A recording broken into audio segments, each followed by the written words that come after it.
Good morning बच्चों। मैं अभी जो आपके सामने जो दिखा रहा हूँ वो इंट्रोडक्शन का पार्ट नहीं कर सकते। जब मैंने यहाँ पढ़ाया है तो मैंने प्रीलिम्स, मेंस, इंटरव्यू, ठीक है, प्रीलिम्स मेंस इंटरव्यू तीनों को पर्सपेक्टिव को देखते हुए मैंने कहा। अब चलते हैं पब्लिक इंटरेस्ट लिटिगेशन, जनहित याचिका। तो अब यहाँ एक आया है लॉ फॉर पीपल, लॉ के लिए कानून है, प्रॉफिट के लिए कानून नहीं है। तो पब्लिक इंटरेस्ट लिटिगेशन क्या होता है, हल्का फुल्का डिस्कस हुआ है। ऐसे केस में जो पब्लिक, जो जिनका राइट का इन्फ्रिंजमेंट, उल्लंघन हुआ है, वो गरीबी के कारण, अनएजुकेशन के कारण, बैकवर्डनेस के कारण, लैक ऑफ अवेयरनेस, नॉलेज के कारण, जो जुडिशियरी के पास पहुंच नहीं सकते, जो कोर्ट अप्रोच नहीं कर सकते, उनकी राइट को इन्फोर्स कराने के लिए कोई दूसरे, हम आप कोई और कोर्ट में पिटीशन लाते हैं, इसे कहा जाता है पीआईएल, पब्लिक इंटरेस्ट लिटिगेशन। खासकर लार्ज सेक्शन ऑफ पीपल के लिए होता है, कोई इंडिविजुअल के लिए नहीं होता है। एक पर्सन के लिए हम लाए हैं, ग्रुप ऑफ पीपल जिसका राइट का उल्लंघन हो रहा है, उनको राइट मिल नहीं रहा, उनको दबाया जा रहा हो, तो पब्लिक इंटरेस्ट लिटिगेशन। पहले क्या होता था कि जिसका राइट का इन्फ्रिंजमेंट हो आर्टिकल 32 के अंदर के जरिए वो अपियर हो कोर्ट में।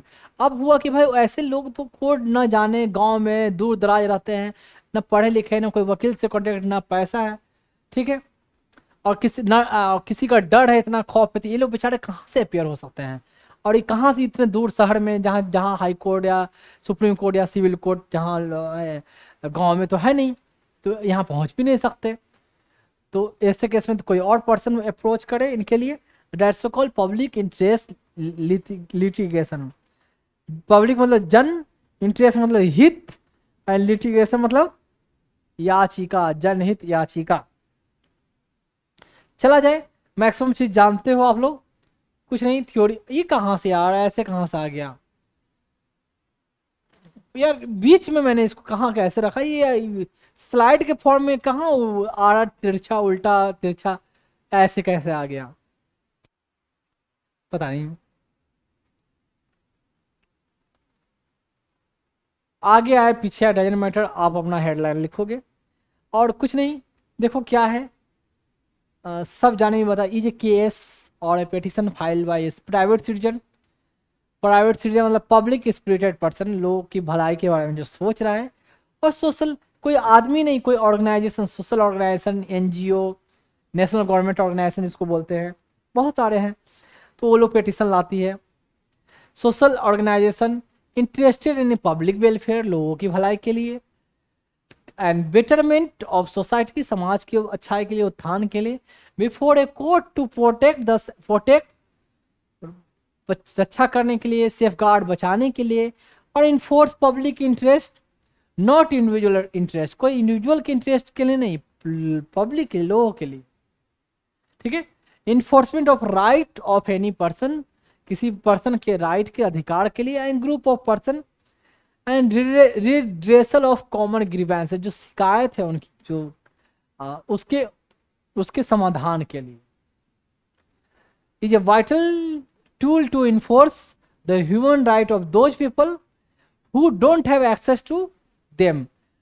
जस्ट जो एक्सेस जिनको नहीं है, पहुंच नहीं सकते, गरीबी कारण, लाचार है, हेल्पलेस है, डिसेबल है, बेचारे देख नहीं सकते, ब्लाइंड, सुन नहीं सकते, पैर से दिक्कत है, ऐसे डिसेबल पर्सन, पैसे नहीं है, समाज में उनको काफी नीचे रखा गया, दब दब कर रह रहे हैं, ऐसे पर्सन के लिए।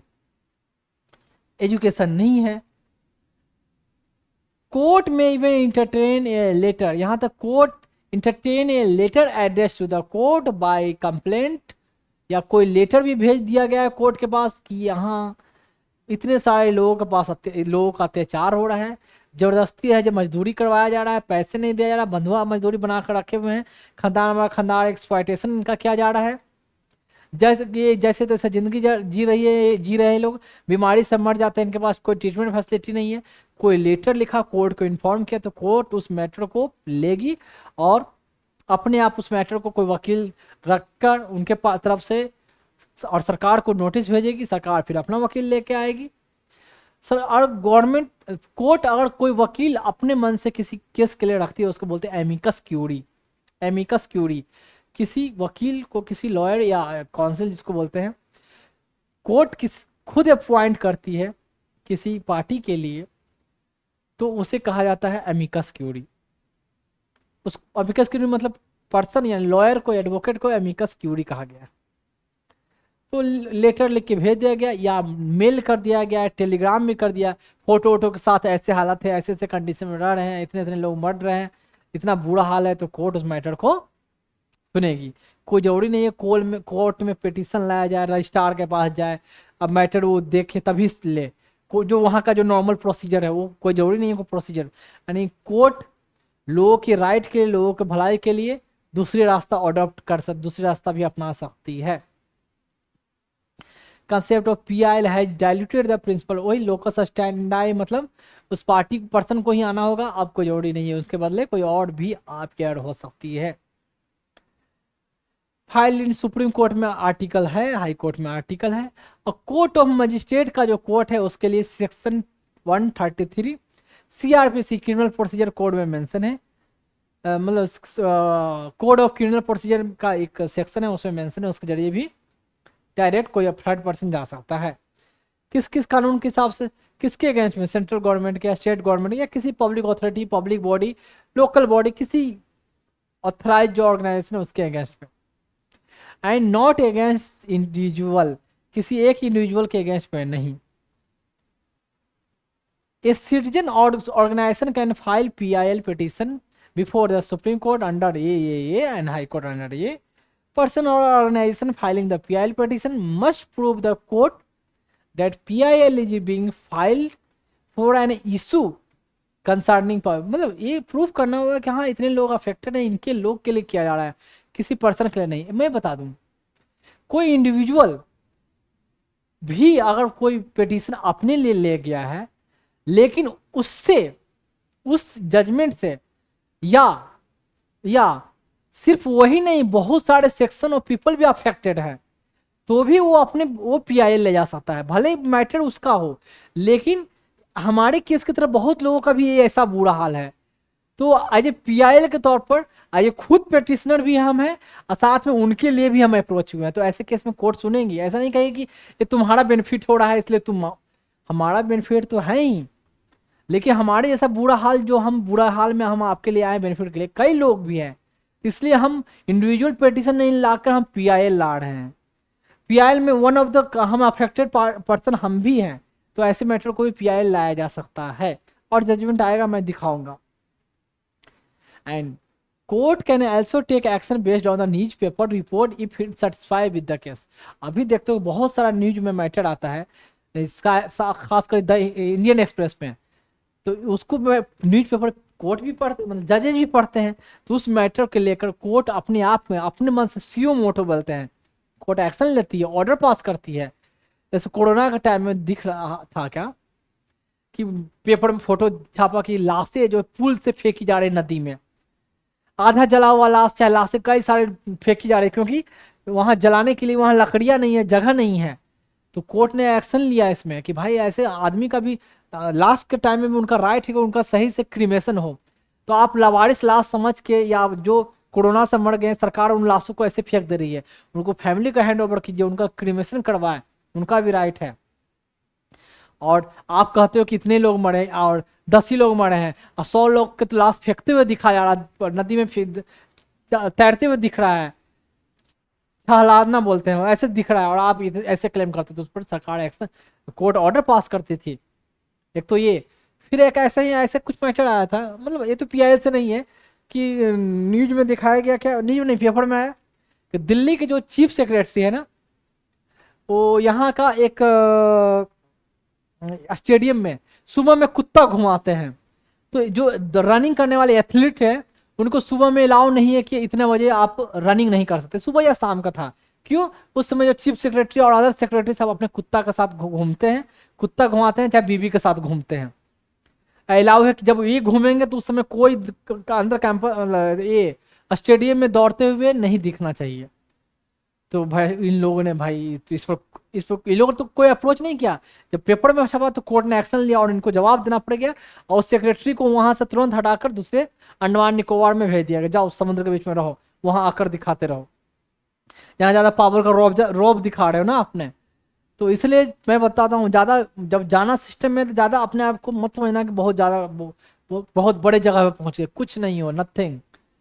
जैसे आप इंसान हो, आपको पोस्ट मिली है, पोस्ट को वैल्यू करो, आप ऑनेस्टी से काम करो। अगर आपको लगता है आप काम नहीं कर पाओगे, बहुत प्रेशर है, ये सब सिस्टम बेकार है, तो छोड़ो।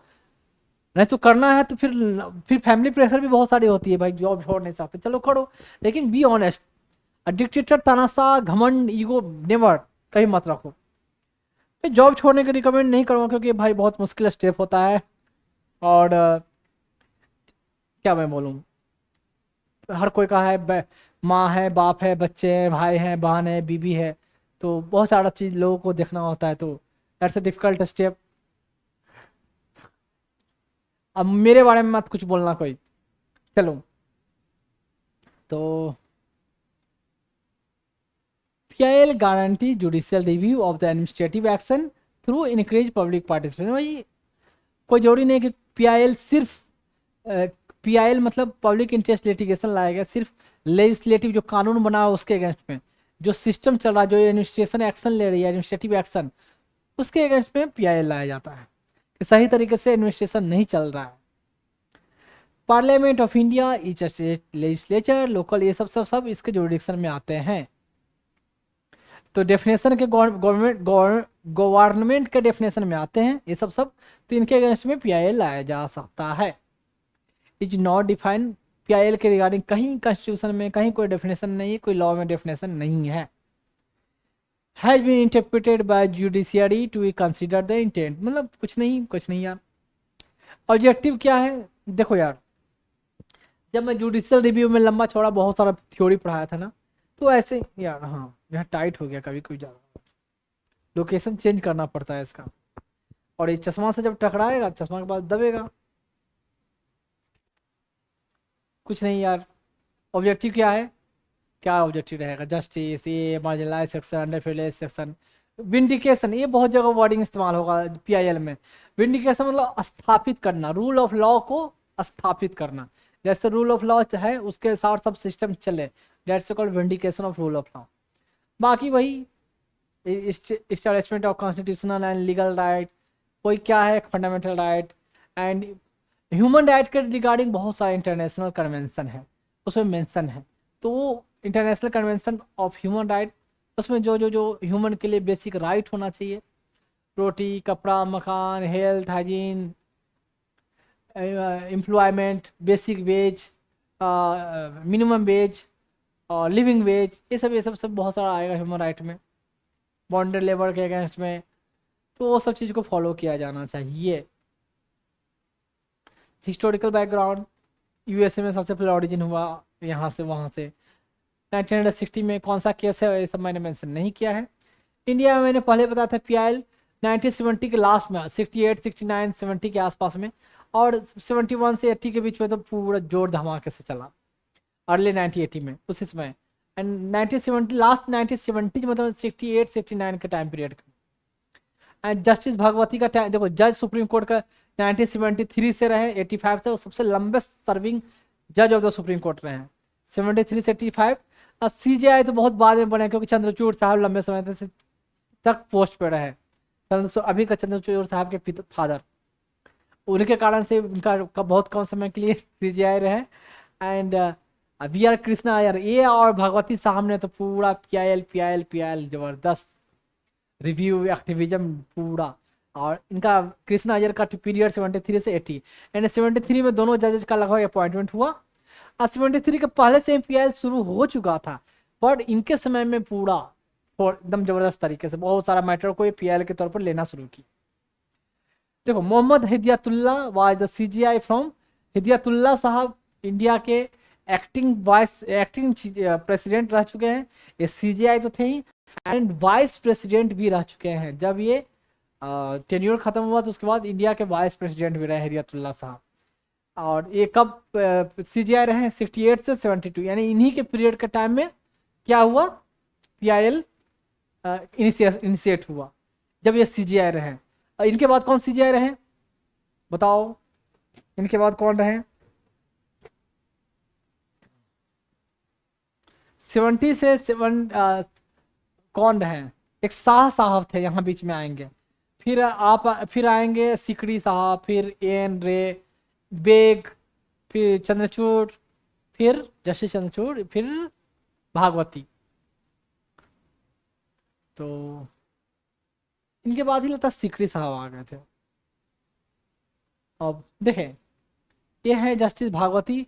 यंग एज में, जब यंग एज नहीं यार, जो जजेज होते हैं तो 50 से ऊपर, 55, 58, 60 ऐसे। सुप्रीम कोर्ट का जज बनेगा 55 से ऊपर ही मैक्सिमम रहेंगे। तो उस एज में ऐसे दिखते थे। और जब ओल्ड हो गए, ये 95 की उम्र में मरे हैं ये। जस्टिस क्या नाम हुआ, भागवती साहब। ये उनके ओल्ड एज का पिक्चर है, 95 में डेथ हुई। मैं बता दूं, इनके फादर भी सुप्रीम कोर्ट के जज रह चुके थे। जस्टिस भागवती के फादर भी सुप्रीम कोर्ट के जज रहे थे, और ये भी जस्टिस भागवती भी सुप्रीम कोर्ट का जज बने। और क्या है इनके में कुछ, हाँ कुछ कुछ तो है। जस्टिस भागवती के जो अभी जो सन इन लॉ हैं, वो भी एक कॉरपोरेट लॉयर है। बाप तो मतलब जो ससुर जी रहे, नाम बहुत कमाया, फेम बहुत कमाया, रिस्पेक्ट बहुत कमाया इन्होंने। पैसे तो जो सैलरी मिली होगी वो कमाया होगा। और बहुत जजेज में बताऊँ, बहुत सारे लोग हैं ना, कितने लोग जज ना बन के लॉयर ही रहना चाहते हैं, जो जो बहुत फेमस देख रहे हो ना। और अगर उनको ऑप्शन मिलता है कि आप जज बनना चाहोगे तो नहीं, पैसा, इनमें पैसा भी है, नेम फेम जो भी कहो। जज में तो सैलरी है, ऑनेस्ट हो तो सैलरी रहेगी ना। कुछ जज ट्रैक से हट के कुछ और चले जाते हैं, और बात है। अदरवाइज इन्होंने तो बहुत पैसे नहीं कमाया होगा, पर नाम फेम कमाया। जो अपने बेटी की शादी इन्होंने की तो कॉर्पोरेट लॉयर से शादी की। मतलब क्या बोलूँ, इनके मन में पैसा का तो लालसा उतना नहीं रहा होगा, लेकिन इनके बाल बच्चों में बाप कुछ नहीं कमाया, बेटी भी बोलती हो कि मैं ऐसे आदमी में शादी करूंगा जो ऐसा लॉयर हो, जो ऐसा नहीं हो कि सिर्फ पब्लिक इंटरेस्ट लिटिगेशन ये सब ऐसा सुनता हो, जो खूब पैसा कमाए। तो कॉर्पोरेट लॉयर है और अच्छा खासा, शायद नाम ध्यान में नहीं है। मैं नाम बोलने की भी मुझे क्या जरूरत है यार, मैं क्यों बोलूँ। उनका नाम यहाँ रहता तो मैं जरूर जिक्र करता। ये कृष्णा अय्यर, मैं बता दूं, ये कृष्णा अय्यर साहब, इनके फादर ये भी अच्छे बैकग्राउंड से रहे। ये मद्रास तमिलियन ओरिजिन रहा है, तब मद्रास केरला से ऐसे बिलोंग किए, केरला से तमिलियन ओरिजिन। इनके फादर भी लॉयर रहे हैं, फेमस लॉयर। इनके ब्रदर, छोटे भाई कुछ ब्यूरोक्रेट रहे हैं, और फादर लॉयर थे, ये बने खुद लॉयर। अच्छा सोसाइटी में कंट्रीब्यूशन। ये इनको कैंडिडेट खड़ा किया गया था 1982-83 के आसपास, as a candidate vice, as a president के कैंडिडेट पर। लेकिन ये लॉस्ट, हार गए, क्योंकि कांग्रेस के अपोजिट में खड़े थे। कांग्रेस जिस पार्टी को सपोर्ट, जिस कैंडिडेट को सपोर्ट किया, शायद उसमें कौन थे, वीवी गिरी थे या क्या थे, वीवी गिरी नहीं, कोई और थे। तो वो जीते और ये हारे थे। यंग एज में ऐसे दिखा करते थे। वैसे कृष्णा अय्यर 100 ईयर में, 100 साल की उम्र में डेथ किए हैं कृष्णा अय्यर। और कुछ है इनके बारे में?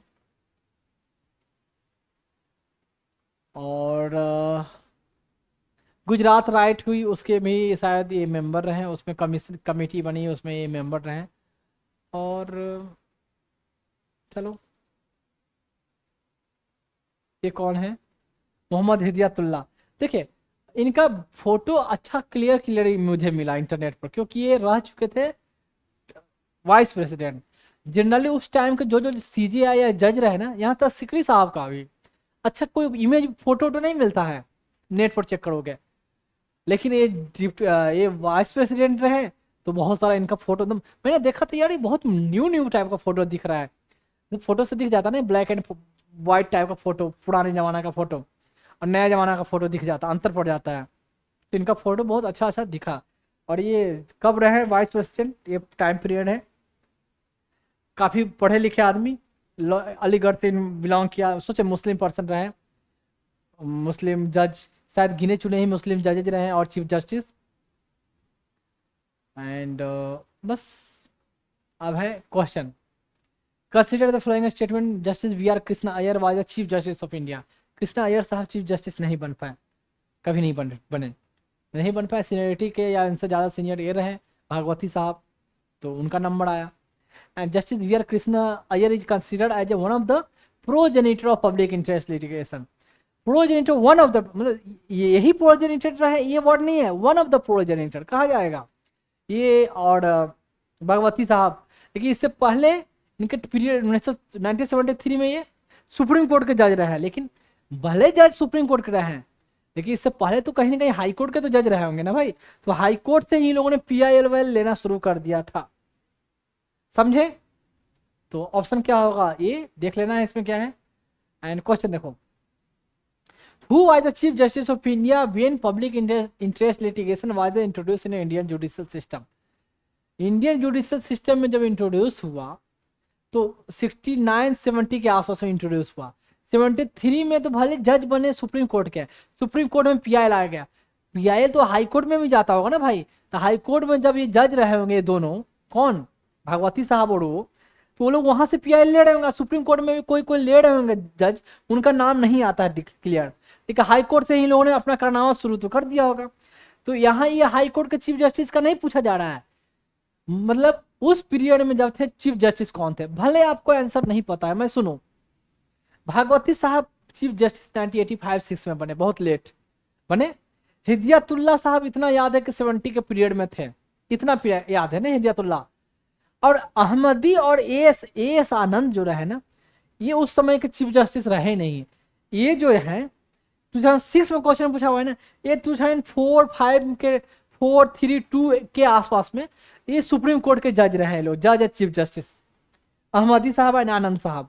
तो जो 6 का एग्जाम बच्चा दे रहा होगा, 2-3 साल से तो पढ़ रहा होगा, पढ़ाई कर रहा होगा, न्यूज में भी आ रही होगी, पुराने चीफ जस्टिस जो रहेंगे मेजर मेजर जजमेंट में उनका नाम भी आ रहा होगा, तो ये तो पता रहेगा कि भाई अहमदी और आनंद जो है इनका तो रिसेंट में सुना है।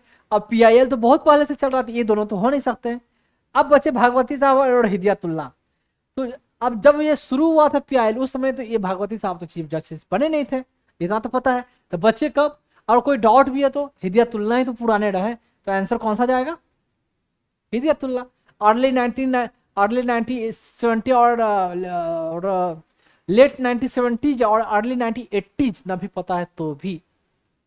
तो ये न्यूज़पेपर ऐसे देखोगे, अभी के हिसाब से बच्चा सोचे पढ़े तो रटना पड़ेगा, लेकिन करेंट के हिसाब से देखा जाए उस समय के हिसाब से तो ये नाम सुना, भागवती साहब का भी सुना, तो बच्चे यही ये कुछ एलिमिनेट करके भी आंसर दिया जाता है। अब है PIL के बारे में, file for any matter affecting the interest of public, किसी मैटर पर जिसमें पब्लिक का इंटरेस्ट अफेक्टेड हो। क्या क्या मैटर है देख लो भाई, कुछ नहीं, लंबा चौड़ा है। ये चौड़ा जो आया है ना, जिस जिस ग्राउंड पर PIL जा चुका है ना, उसी का पोर्शन काट काट कर रखा हुआ है कि इस ग्राउंड पर PIL गया है, कोर्ट ने जजमेंट दिया, इस ग्राउंड पर लाया जा सकता है, आया है, तो उसको यहाँ आपको इनलिस्टेड किया गया, लिस्ट रखा गया है।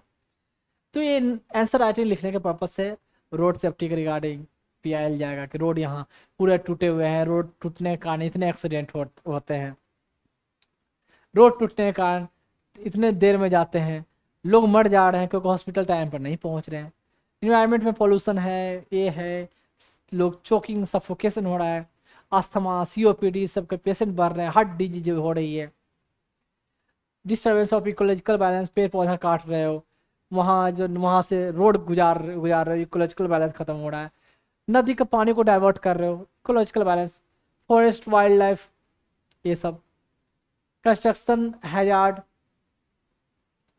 कंस्ट्रक्शन हो रहा है उससे जो डस्ट पोल्यूशन उससे निकल रहे हैं उसका, टेररिज्म का रिगार्डिंग PIL जाता है, आतंकवादी गतिविधियां इधर बढ़ते जा रही है, इतने लोग मर रहे हैं, इतने लोग अफेक्टेड हैं, एजुकेशन अफेक्टेड है, हेल्थ अफेक्टेड है, बच्चे नेग्लेक्टेड चिल्ड्रन, कोई माँ बाप नहीं है, ऐसे रोड पे बेचारे भीख मांग रहे हैं, तो ऐसे ज़िंदगी हालत है, कोई रोड एक्सीडेंट से मर जा रहे हैं, कोई बीमारी से मर जा रहे हैं, कोई ठंड से मर जा रहे हैं, कोई हीट वेव से मर जा रहे हैं, एट्रोसिटी ऑन वोमेन पर एट्रोसिटी हो रहा है, वहाँ रेप हो रहा है, वोमेन को एजुकेशन डिप्राइव किया जा रहा है, वो वोमेन को क्या फैमिली में किसी में बहू को जला दिया जा रहा है, बहू को मारा जाता है, मार मार के पीट पीट कर मार दिया जा रहा है, हैरेसमेंट ऑफ ब्राइड वही हुआ, ब्राइड जलाना, बर्निंग। रेप, गरीब औरतें, गरीब लड़कियां, उनका जो बड़े कास्ट वाले या रिच पर्सन, बड़े अमीर लोग उनका रेप हो रहा है, मर्डर कर रहा है, किडनैपिंग, वुमेन ट्रैफिकिंग, प्रोस्टिट्यूशन। तो ये सब ग्राउंड होगा। एक्सप्लॉयटेशन ऑफ कैजुअल वर्कर का एक्सप्लॉयटेशन, सैलरी कम मिल रही है, टाइम 6 घंटा 8 घंटा कर रहे हैं, 12 घंटा खटवा रहे हैं, पैसे भी नहीं दे रहे हैं, छुट्टियां भी नहीं देते, रहने के लिए ऐसे टेंट वेंट में रहने के लिए दे दिया है, खाने पीने के लिए सही से पैसे नहीं दे रहे हैं, बीमार होते हैं तो उनका इलाज करवाते नहीं है, जैसे तैसे पट्टी बांध करके ज़िंदगी का इलाज करवा देते हैं, काम चल रहा है चल रहा है। सेफ्टी के लिए कुछ सामान देने रखा, ऊपर चढ़ा देते हैं पहाड़ पर या छत पर, बेचारा कभी पाँव फिसल जाती है, गिर जाते हैं, मर जाते हैं। हेलमेट वेलमेट जो होना चाहिए कुछ नहीं दे रखा है, कोई मेडिकल टेस्ट नहीं करवाते हैं, दिखाई भी नहीं दे रहा है, ऊपर लटका देता है उनको, काम करो। बॉन्डेड लेबर, वो बेंडर लेबर, चाइल्ड लेबर, सब नेगलेक्टेड चिल्ड्रेन, मेंटली चैलेंज लोग, कितने जगह लोग ऐसी मेंटली चैलेंज हैं, उनको कोई लोग ऐसे शेल्टर नहीं है, परिवार वाले छोड़ देते हैं, पागल बेचारे की तरह बेचारे घूम रहे हैं। तो पेवमेंट ड्वेलर जो फुटपाथ पर सोते हैं, रहने को खाने को कुछ नहीं है, ऐसे न रहने को सही है, फिर फुटपाथ पर गाड़ियाँ चढ़ा देते हैं उन पर लोग।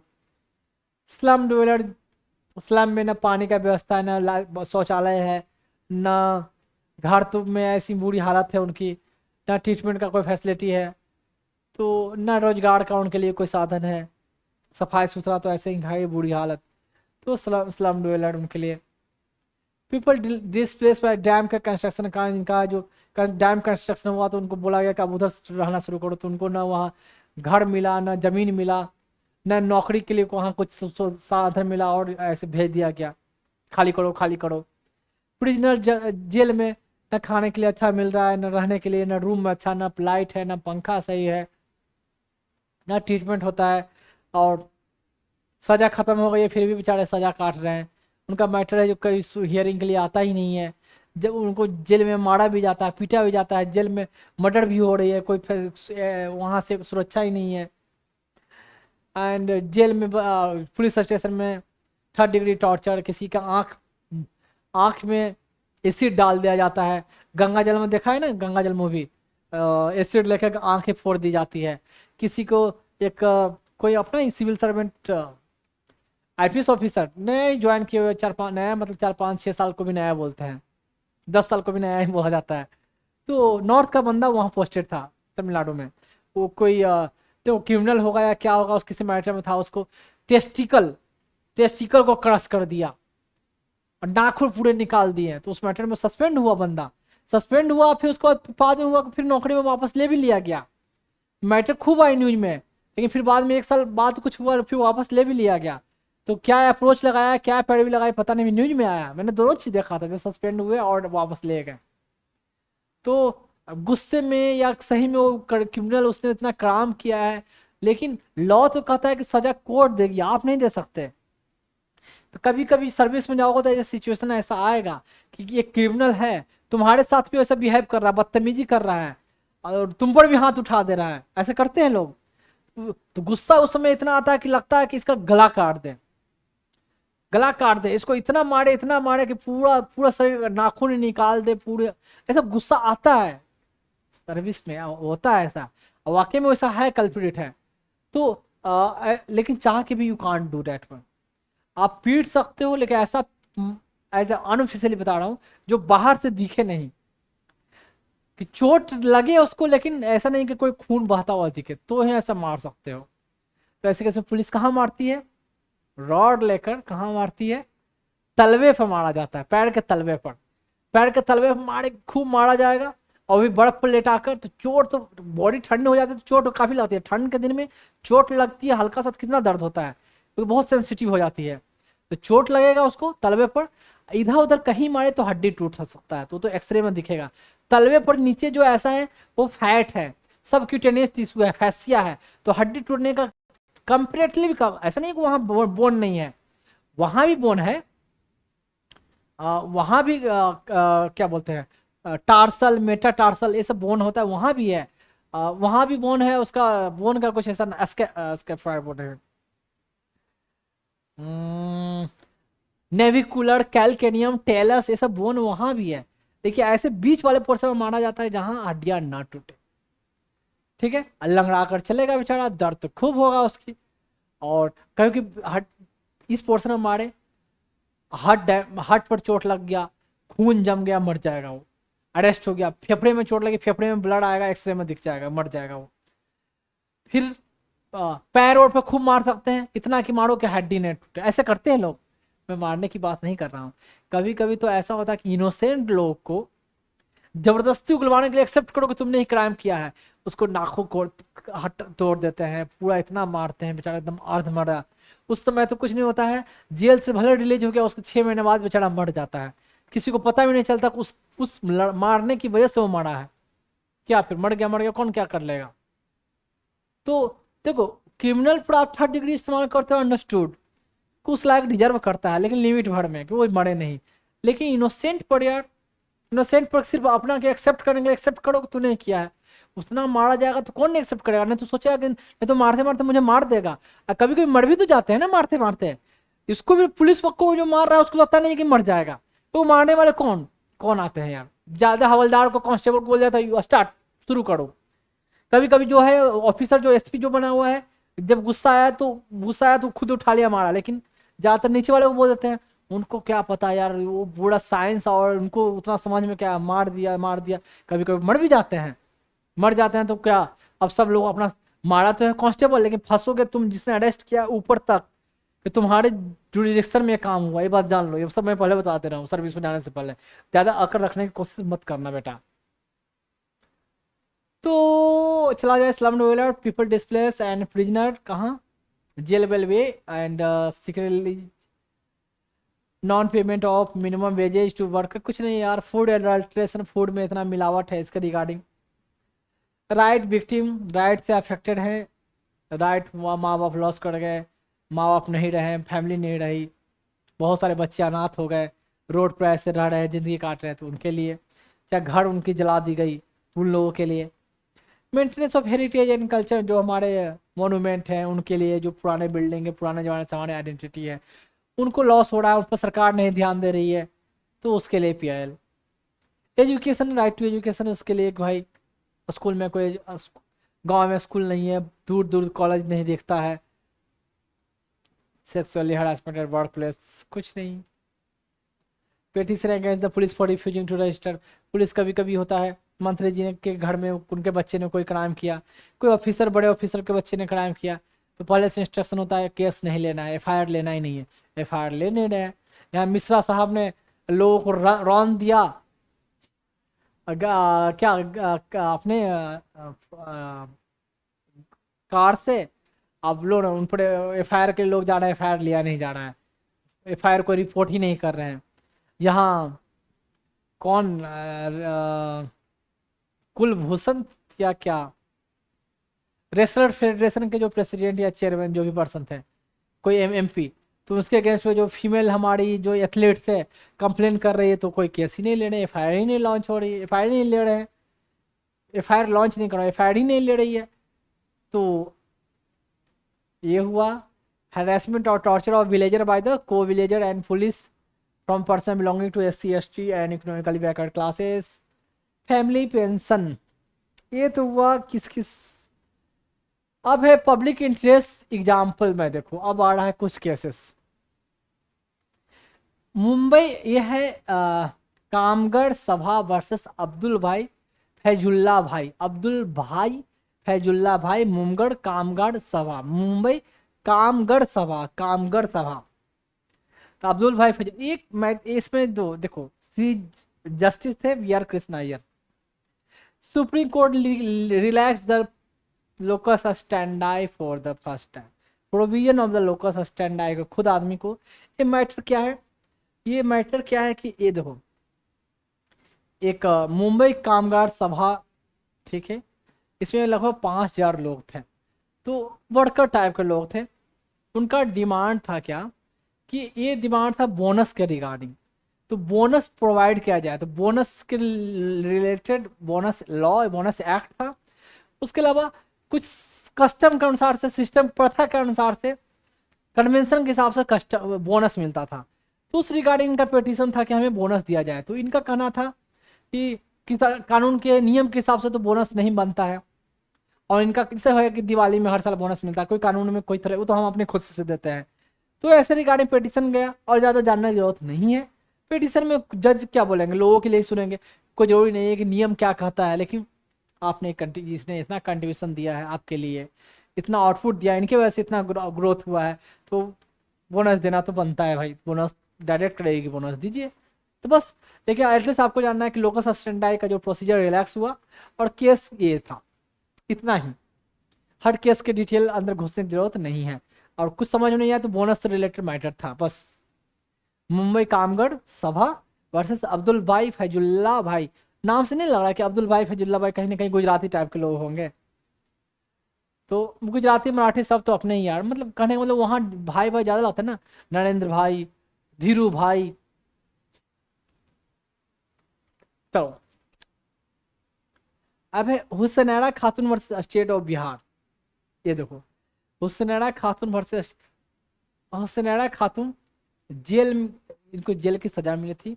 वन ऑफ द पिटिशनर थी हुसैनैरा खातून, ये भी जेल में 6-7 फीमेल थी, उनमें से ये भी जेल में बंद थी। ये मैटर क्या है, ये मैटर क्या है कि इंडियन एक्सप्रेस में न्यूज में आया कि बिहार में जो जेल, बिहार के जेल में, खासा पटना के जो जेल में है, जो प्रिजनर है उनकी हालत बुरी है, न रहने का जगह सही, खाना पीना नहीं, न बिजली सही, न हेल्थ फैसिलिटी सही। और बहुत सारे लोग हैं जिनका जेल का सजा खत्म हो गया फिर भी अंडर ट्रायल में है। और सिर्फ वहाँ नहीं, पूरे इंडिया में भी ये कंडीशन है। तो ये सब मैटर के लेके न्यूज में जब आया, तो न्यूज में भाई कोर्ट ने भी पढ़ा, ठीक है, और हमारे इसमें और आएंगे, एक लॉयर आएंगे, उन्होंने भी पढ़ा। और जो जजमेंट देने वाले जो पर्सन थे भागवती साहब, देखिए इसमें भागवती साहब हैं, बाकी जो जस्टिस पाठक कौशल हैं। And few of this under trial prisoner were serving prison term for longer period, in fact longer than their actual detention period, जितना देर जेल में रहना चाहिए तो उससे भी ज़्यादा। ये हमारे, ये तो कृष्णा अय्यर साहब का है फोटो, गलती से रखा गया क्या मुझसे? अच्छा, कृष्णा अय्यर साहब इस केस में थे इसलिए मैंने रखा। और ये है भागवती साहब। और तो देखो, एक एडवोकेट आती हैं, एडवोकेट पुष्पा कपिला नाम याद रखना। तो जब ये पढ़ा, इन्होंने भी पढ़ा, तो नाम है एडवोकेट पुष्पा, पुष्पा कपिला हिंगो रानी, हिंगो रानी होगा या हिंगो रानी, एक ये महाराष्ट्र का नॉर्मल ये सरनेम है यार। पीके मूवी का जो डायरेक्टर थे, कौन थे, हीरो रानी कुछ ऐसे कुछ नाम था, ऐसे लास्ट में सरनेम था। तो पुष्पा कपिला हिंगो रानी, हिंगो रानी बोलो, हिंगो रानी, असरानी, हिंगो रानी, हिंगो रानी नहीं होगा, हिंगो रानी, पुष्पा कपिला हिंगो रानी। तो ये भी पेपर पढ़ी। तो and file PIL in the Supreme court of India, ये लॉयर थी, पढ़ा, सुप्रीम कोर्ट में पिटीशन डाली, PIL डाला। It was file before the Supreme court on behalf of एक वोमेन ऑफेंडर, जिन वोमेन भी अफेक्टेड थी, उनके बियॉन्ड पर, उनके नाम पर ये PIL डाला गया। हुसैनैरा खातून, अब देखो हुसैनैरा खातून कौन थी, ये थी बांग्लादेश से आने वाली इंडिया में, जैसे कि बांग्लादेश से भाग के लोग कहाँ कहाँ, इंडिया में, कोलकाता में, असम में, यहाँ लोग आए। तो उनको एक सजा के तौर पर उनको है जो जो इलीगल इन्फिल्ट्रेशन एक तरह से मानकर, जो या फॉरेनर जो इंडिया में इलीगली आए हैं, उनके उस ग्राउंड पर उनको, फॉरेन एक्ट के ग्राउंड पर उनको पनिश किया गया और जेल में बंद कर दिया गया, जेल में डाल दिया गया, जेल में डाल दिया। सजा, जितना सजा होना चाहिए वो सजा काट रही थी, और जेल के हालत भी खराब थे। तो वही she was detained and held in protective custody for 4 years, even though the Indian government had issued direct order to release prisoners who are detained under the Foreign Act from the Bangladesh on bail। Bail के आधार पर पैसा देकर आप अपना जमानत देकर आप जा सकते हो। लेकिन 4 साल हो गए इनको जो छोड़ा ही नहीं गया। तो brought attention the issue of, साथ में इनह्यूमन कंडीशन, ये डिफरेंट डिफरेंट जेल में। उसके बाद कोर्ट ने डायरेक्शन किया कि 40,000 लोग इंडिया में अंडर ट्रायल प्रिजनर थे अक्रॉस इंडिया, उनको कोर्ट ने बोला कि आर्टिकल 21 के तहत इनका भी राइट है, right to speedy trial a fundamental right, speedy trial, जल्द तेजी से ट्रायल किया जाए, मुकदमा सुना जाए, तो ये भी एक फंडामेंटल राइट है। आर्टिकल 21 जो बुक में देखोगे तो स्पीडी ट्रायल का मेंशन है। तो ये जजमेंट दिया तो ये हमारा लिस्ट में ऐड भी हो गया, और ये ग्राउंड पर, और जजेज थे ये, और इसमें लॉयर जो पार्टिसिपेट की थी एडवोकेट पुष्पा कपिला हिंगोरानी। ये मैं बता दूं, ये एक फीमेल, पहली फर्स्ट फीमेल लॉयर है। इनका जो फोटो है ना, सुप्रीम कोर्ट के लाइब्रेरी में इनका फोटो लगा हुआ है, क्योंकि सोसाइटी में इनका बहुत सारे पीआई लगाई हैं, इनका सोसाइटी में इनका इतना अच्छा कंट्रीब्यूशन रहा है। यंग एज में ऐसी दिखती थी, रिलेटिवली थोड़ा ओल्डर हुई तो ऐसे दिखती थी। तो ये ओल्ड एज का फोटो है या ये यंग एज का फोटो है। तो देखे क्या मैं बोलूँ, और तो ये हिंगोरानी जो है, इनका नाम याद है, पुष्पा कपिला, हिंगोरानी नहीं होता, असरानी, हिंगोरानी, हिंगोरानी, हिंगोरानी, हिंगोरानी।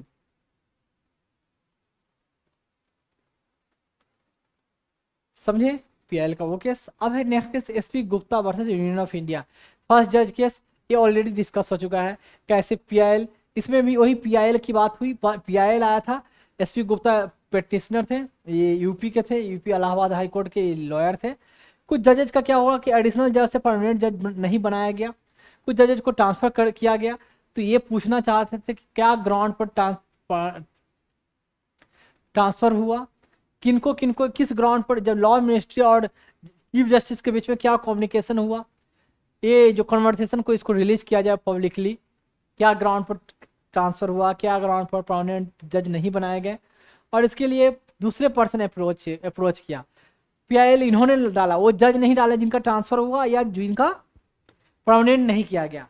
और साथ में ये भी हुआ कि जो कॉन्करेंस जो डिस्कशन होती है दोनों के बीच में, सीजीआई के बीच में और मिनिस्ट्री के बीच में, मतलब लॉ मिनिस्ट्री के बीच में, तो सीजीआई को जो सजेशन देते हैं ये इन पर बाइंडिंग है क्या नहीं।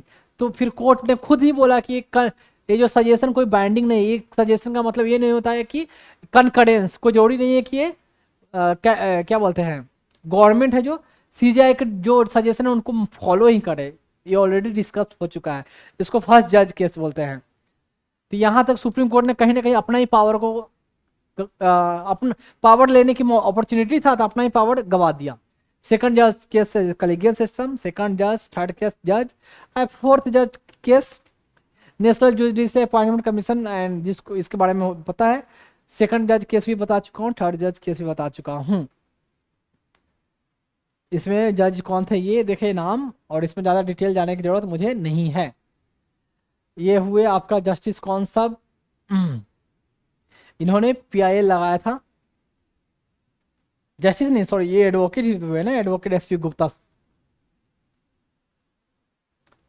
And people union for democratic right versus Union of India, ये एक ऑर्गेनाइजेशन है, people union for democratic right. ये लोगों की सिविल लिबर्टी के रिगार्डिंग, लोगों के अधिकार के रिगार्डिंग, ह्यूमन राइट के रिगार्डिंग, इन 1977 1977 में इस्टेब्लिशमेंट हुआ। 1 आध साल अच्छे से काम की, फिर लगा कि अब कोई ज़रूरत नहीं है तो बंद कर दिया गया। 82 में 3-4 साल बाद फिर से ये फंक्शन में आया। ऑफिस बंद कर दिए थे, फिर से ऑफिस फिर से स्टार्ट हुआ।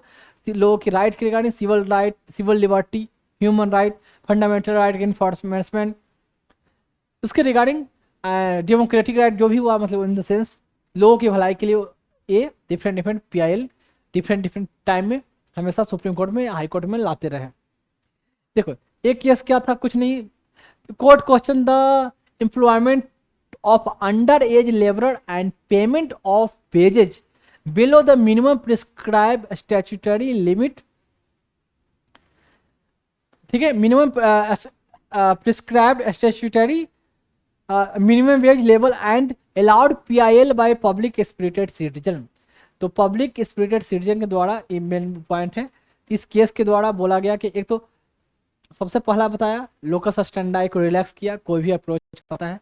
इस केस में हुआ कि पब्लिक स्पिरिटेड पर्सन, कोई भी पब्लिक स्पिरिटेड पर्सन हो, पर्सन नहीं सिर्फ ऑर्गेनाइजेशन भी हो वो अप्रोच कर सकते हैं कोर्ट में।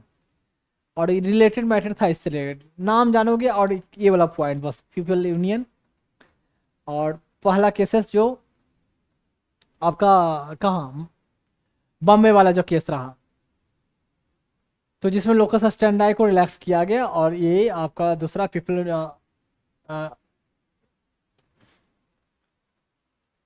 देखो फोर्थ चलते, नेक्स्ट चलते हैं एशियाड वर्कर जजमेंट केस। तो ये 1982 के ही जजमेंट का है। इसमें जजमेंट देखो किनका रोल है, भगवती साहब का। क्या जजमेंट दिया था, तो less than minimum wages can, जिसको मिनिमम वेज से कम मिल रहा है, जितना मिनिमम वेज डिसाइड है उससे कम मिल रहा है, तो अप्रोच सुप्रीम कोर्ट डायरेक्टली। तो वेज का मैटर है तो ये कोई जरूरी नहीं है कि पहले लेबर कमीशन के पास, जो लेबर कमिश्नर इसके लिए हैं उनके पास जाए या किसी लोअर कोर्ट में। वेज अगर नहीं मिल रहा है minimum wage, you can approach to Supreme Court. Minimum wages के रिगार्डिंग डीपीएसपी में कहीं प्रोविजन है, मैंने बताया था, कहाँ बताया था, एक तो लाइवलीहुड के बात और मिनिमम वेजेज की बात डीपीएसपी में मैंने बताया था, एक बार देख लेना। मैंने कुछ बताया था, बोर्ड वाले भी बोला था मिनिमम वेज, लिविंग वेज ये और लाइवलीहुड वहाँ। तो एशियाड वर्कर ऐसा गया, याद रहे तो ठीक है, क्योंकि बड़े बड़े मेजर मेजर केसेस आएंगे, लेकिन इतना कम से कम थोड़ा बहुत लिखने के हिसाब से। अब है Bandhua Mukti Morcha versus Union of India case, ये केस है। तो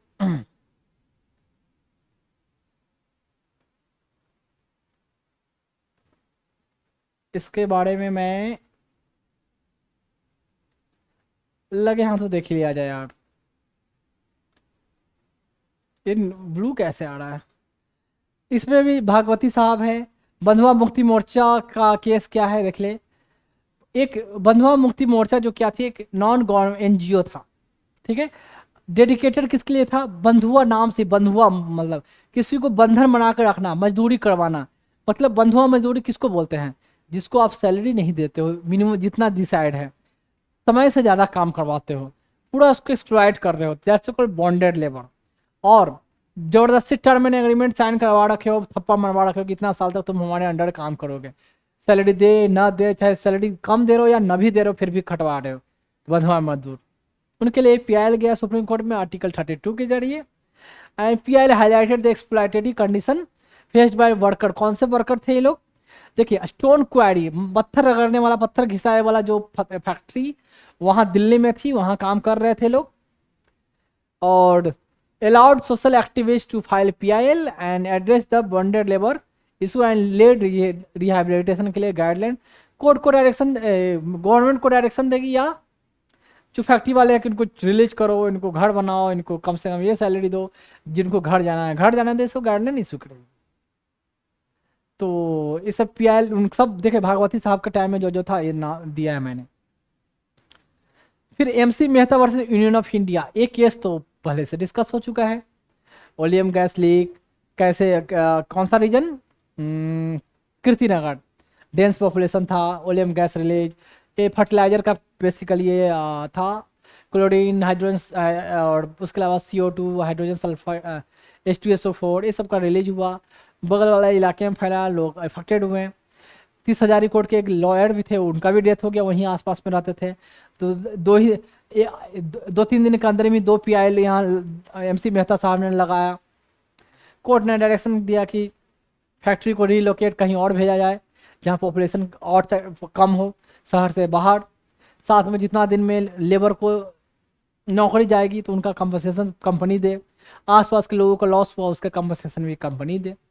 ये सब गाइडलाइन, फैक्ट्री के रिगार्डिंग गाइडलाइन सरकार ने बनाया। ये MC मेहता का केस डिस्कस हो चुका है। और इसमें क्या है, कुछ नहीं।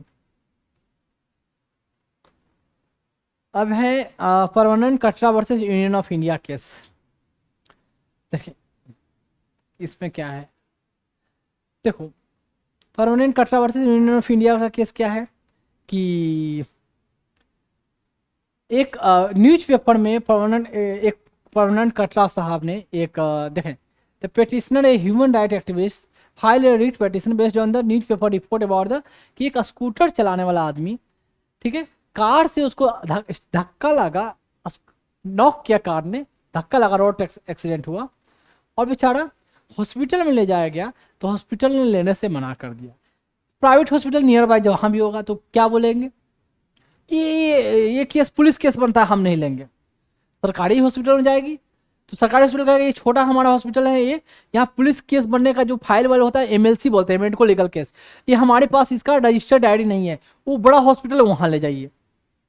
क्यों कि पुलिस केस में क्या कि आदमी मर जाता है ना, या कुछ ना भी हो तो पुलिस आती है, तरह तरह का सवाल, कैसे कर लिए, क्या हुआ, कब आया, कौन लेके आया था, तरह तरह के सवाल, और डॉक्टर को बहुत परेशान करती है, डॉक्टर को, स्टाफ को, सबको, सब फंसोगे आप लोग नहीं। अब बेचारा वो ट्रीटमेंट में डॉक्टर करे, नहीं आप लोगों ने एक्सीडेंट किया, आप ही का कोई बंदा किया हो, आप जो भी एक्सीडेंट किया हो तो आप जानते हो, वो लाया है, कब लाया, नाम बताओ कौन लाया, तुमने कैसे नहीं देखा, ऐसा कैसे हो सकता है, नहीं तो तुम्ही को ले जाएगी, तुम एक्सेप्ट करोगे तुम नहीं किया है, तुमने हो सकता है कि एक्सीडेंट किया हुआ, तुम यहाँ ले आए उसको ट्रीटमेंट के लिए, लोग ना भाई बचाने, जान बचाने वाला आदमी उल्टा वही फंसे। फिर उसके अलावा नौकरी भी जाए उसकी, सरकारी नौकरी करने वाला, प्राइवेट नौकरी करने वाला, प्राइवेट हॉस्पिटल वाले हैं तो हॉस्पिटल को सीज करे कि तुम इलीगल काम कैसे कर सकते हो, मेडिकल लीगल केस बनाए नहीं है, तुमको ऑथराइज भी नहीं है, तुम कैसे देख सकते हो, तरह तरह का बात विचार। तो भाई उसका इलाज नहीं हुआ, बेचारा मर गया। तो हमारे लॉ में बहुत डिमेरिट रही है, बहुत फॉल्ट रहा है, तभी तो उतने सारे बार बार अमेंडमेंट इतने सारे केस पिटिशन गए हैं। इतना बड़ा कंट्री है, इतने बड़े इतने सारे प्रॉब्लम है, हमेशा आते रहे हैं कुछ ना कुछ। तो मैटर ले जाया गया भाई कोर्ट में, नेचुरल सी बात है। Report has stated that injured person was taken to nearest hospital, but the doctors there refused to attend to him and directing that he should be taken to another hospital authorized to handle the medical, जो hospital medico legal case है authorise हैं, handle कर सकते हैं। मतलब private hospital medico legal के लिए authorise नहीं, छोटा बेचारा जो क्लिनिक या नर्सिंग होम खोले हुए हैं। लेकिन जान बचाने के लिए प्राइमरी केयर जो पहली बार देखे ना, तुरंत ब्लीडिंग रोक दे, तुरंत उसको ये जो सुचर कर दे, कहीं खून जमा हुआ तुरंत वहां से निकाले, तुरंत उसको ऑक्सीजन दे, तुरंत उसको बीपी कम है पानी चढ़ाए उसको, अगर बीपी ज़्यादा कम है तो नॉर एड्रेनलिन जो भी चलाना है वो स्टार्ट करे, ठीक है। और अगर सांस नहीं लिया जा रहा है, सब चौकिंग है, इंटूबेट करना है, इंटूबेट किया जाए। तो ये स्टार्टिंग का प्रोसीजर है। खून कम हो गया तुरंत खून चढ़ाया जाए, तब बचेगा आदमी। अब है जो उसको तुम है जो बड़ा हॉस्पिटल में ले गया, टाइम तब तक हो गया, बीपी डाउन होते होते तब तक टपक गया, या खून खूब निकलते आ रही खून, या तो उसको प्रेस दबाया नहीं गया, उसको सूचन नहीं किया, या कोई नस फटी हो वहाँ जोड़ा नहीं गया, मतलब स्टिच नहीं लगाएंगे उसको रिपेयर नहीं किया गया, तब तक तो टपक जाएगा आदमी। तो स्कूट्रिस वही हुआ, died in route to the hospital. अब देखो, अब जजमेंट क्या आया, सुप्रीम कोर्ट क्या हेल्ड की, दैट राइट टू लाइफ, वही सब लाइफ डिग्निटी, ये वो immediate medical care, first line medical first aid, ये सब फंडामेंटल राइट है। तो वो सब आया, कोर्ट ने डायरेक्शन किया कि किसी को परेशान नहीं किया जाएगा, and doctor and hospital have professional obligation to provide medical care to the injured person even in the absence of legal formality छोड़ो वो सब, पहले जान बचाओ। देखिए फिर भी उसके बाद से भी ये रहा, फिर भी परेशान करने का सिलसिला कमा नहीं, फिर भी डॉक्टर को परेशान किया ही गया। अगर लेकिन बाद में धीरे धीरे अब तो हो गया कि भाई, लेकिन अभी भी मैं बता दूं ये स्टेटस है ना, अभी भी मैं इतना सारा हो, ये मैटर कब का है उतना पुराना, अभी भी कोई एक्सीडेंटल मैटर होता है ना, प्राइवेट कोई हॉस्पिटल बगल में नर्सिंग होम, बेचारा लेने से डरता है, क्योंकि पता है कि पुलिस हमें आके इतना परेशान करेगी ना कि हम हो सकता है कि हमारा क्लिनिक बंद हो जाए या नर्सिंग होम बंद करना पड़े, इतना परेशान करेगी। हमारी डिग्री, हमारा कहाँ से लिए, कहाँ किए, कब आए, हमारे मेडिकल काउंसिल को कहीं रिपोर्ट भेजेगी कैसे से है, तरह तरह के उल्टा रिपोर्ट भेज के हमें ही फंसा दे, अभी भी डरते हैं, मैं बता दूं ये हालात है। तो उसके लिए गवर्नमेंट को डायरेक्शन दिया, लॉ बनाया, नियम बनाए, और तो ये सब आया, the preservation of the life Paramount should president, इतना मेडिकल प्रोफेशनल को हरास नहीं किया जाना चाहिए, परेशान नहीं किया जाना चाहिए, उनको इंडिपेंडेंट देना चाहिए, उनको सेफ हैंड दिया जाना चाहिए, को लाइफ सेव करें, लाइफ सेविंग स्किल है, भगवान है वो, तो उसको वो चीज़ और जो जिस चीज़ के लिए वो बने हैं वो चीज़ काम करने से ना रोका जाए। प्रायोरिटी ये है ना कि प्रायोरिटी मुकदमा केस चलाना, ये करना, जान बचाना प्रायोरिटी है। तो court directed the decision in the, फिर क्या किया, investigation and effort to save a person should be top priority. तो कोर्ट ने जजमेंट दिया, कोर्ट गवर्नमेंट को भी डायरेक्शन दिया कुछ अपना नियम बनाओ, कानून बनाओ। फिर ऑडिट कहा कि अब किसी को परेशान नहीं किया जाना चाहिए, कोर्ट ने तो ऑर्डर दे दिया। साथ में कोर्ट में ये कहा कि जो मैं ये जजमेंट आया पूरे इंडिया में, टेलीविजन में, रेडियो में, न्यूज़पेपर में, जर्नल में, या और क्या बोलते हैं, हाँ और जो भी पब्लिकेशन होता है जो पढ़ने वाली जो है, सब जगह पब्लिश करवाइए, सब जगह हाई कोर्ट को, यहाँ वहाँ जितने कोर्ट है सब जगह ये पहुंचवाइए, सबको अवेयर करवाइए कि ऐसा कोर्ट का जजमेंट आया है और किसी को परेशान न किया जाए, और भी इमीडिएटली। क्योंकि कोर्ट का कोई जजमेंट आता था सब कितने लोगों को जानते थे, तो 4 साल 5 साल 3 साल लग जाते हैं। अब हो गया है ना भाई, इंटरनेट पर तुरंत यूट्यूब पर इतने सारे वीडियो बनते हैं, छोटे छोटे मीम्स बनते हैं, व्हाट्सअप बन गया है, ग्रुप में डाले जाते हैं, इसको इसको शेयर करते हैं, मजा आता है देखने में, तुरंत पहुंच जाते हैं। उस समय तो इतना था नहीं, पढ़े लिखे लोग ही पेपर देखेंगे, पढ़े लिखे न्यूज़पेपर सुनेंगे। हर घर में टीवी भी नहीं है, गांव में तो एक टीवी होता था, चाहे गांव में अगर बिजली ही नहीं है तो टीवी भी नहीं है, तो लोग कैसे जाने। कोर्ट में है जो अब तो इंटरनेट की तरह तुरंत पहुंच जाता है, मेल पहुंच जाता है, ठीक है। पहले तो मेल उल जाता था, नहीं तो लेटर जाएगा, लेटर पोस्टमैन के थ्रू, यहाँ का ऑर्डर चल रहा है, सब जगह नोटिस जाएगा, तो वो सब जाते जाते 4-5 साल लग जाएंगे। तो कहा गया कि तब तक तो कितने लोग मर जाएंगे, ऐसे ऐसे केसेस हो जाएंगे, तो इमीडिएटली सब जगह पहुंचवाया जाए। तो directed that decision in this case be given adequate publicity through national media, Doordarshan, all India, high court and session जजेज। कोर्ट में जज और सेशन कोर्ट में सब जगह जजेज भी इस बात को, कई जगह जजमेंट में सब जगह सबके बीच में अवेयरनेस फैलाए, सबको बताएं। ये तो हुआ यहां तक। अब अगला केस आता है TL Godavarman versus Union of India. तो हाँ, इतना तक अभी वो नाम ऑलरेडी पता चल गया होगा, तभी आप खोल कर देख रहे हो। तो ये यूट्यूब पर चैनल इस नाम से है, और मेरी जहाँ भी लोगो होगी हमारा तिरंगा वो होगा। फेसबुक पे, ट्विटर पे, जिसको एक्स बोलते हैं, या यूट्यूब पे, या इंस्टाग्राम, वेरीवर। तो इसकी जो आईडी होगी इस नाम से देख सकते हैं, ऐसे इसे सर्च कर सकते हैं। क्या है, @Dr.Vikas IAS, ठीक। एंड नेक्स्ट चलते हैं, और जैसे सब लोग बोलते हैं, या एज यू विश, जैसे फॉलो करो, क्या बोला जाता है, like, subscribe and follow, something like that, तो योर विश। अगर अच्छा लगे तो ही करेंगे, अगर बेनिफिट हो रहा है तो ही करेंगे, कोई कंपलसरी, कोई दबाव ऐसा नहीं है, ठीक है। खुद अगर लगा कि हाँ हमने समथिंग डिफरेंट अचीव किया, कुछ मुझे अच्छा मिला, देन ओनली, कोई कंपलसरी नहीं है। और जो मैंने कोशिश की है बेस्ट से बेस्ट देने की, मैंने अपने बच्चों के लिए कोशिश की है। और ये इंस्टाग्राम का है, तो इंस्टाग्राम का ये लोगो, जैसे यहाँ यूट्यूब का लोगो था, ये इंस्टाग्राम का लोगो है। और जो हमारी जो आईडी है, ये पता नहीं है, थोड़ा आगे पीछे हो गया है, इसमें एक साथ होनी चाहिए था, पता नहीं, मैं स्लाइड में करता हूँ तो ये आगे पीछे हो जाता है, मैंने पहले भी बताया है। तो एक साथ में ही होगी, Dr.Vikas_IAS।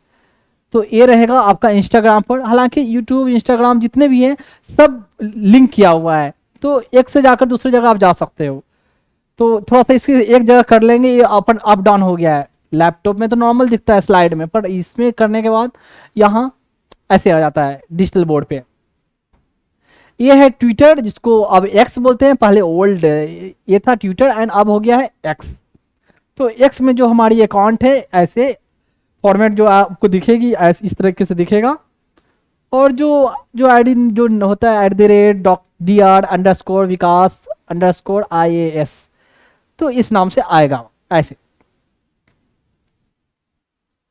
एंड नेक्स्ट है फेसबुक पे। तो फेसबुक पे इस नाम से फेसबुक का लोगो, एंड जो चैनल रहेगा उस पर ऐसे आएगी। और आई थिंक सिंपल ये डालने से ही शायद ओपन हो जाए, या आपको सामने विजिबल होगा, तो ये आप देख सकते हो, ठीक है।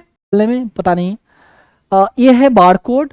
एंड मैंने जो पर्पस बताया किन बच्चों के लिए मैं ये कलेक्ट कर रहा हूँ, मैं एक बात बता दूं कि जिन बच्चों के लिए मैं कलेक्ट कर रहा हूँ ना, वो ऐसा नहीं है कि वो ऑर्फेंज रहेंगे, उनको मैंने अपनाया है। तो एज ए उन बच्चों का सिर्फ जैसे मैं बता दूं, कोई अपने बच्चों को पालता है, कोई बाप अपने बच्चों को पालने के लिए मेहनत करता है, ठीक है। तो बस बेसिकली वही है कि मैं उन बच्चों को अपने पालने के लिए मैं ये मेहनत कर रहा हूँ।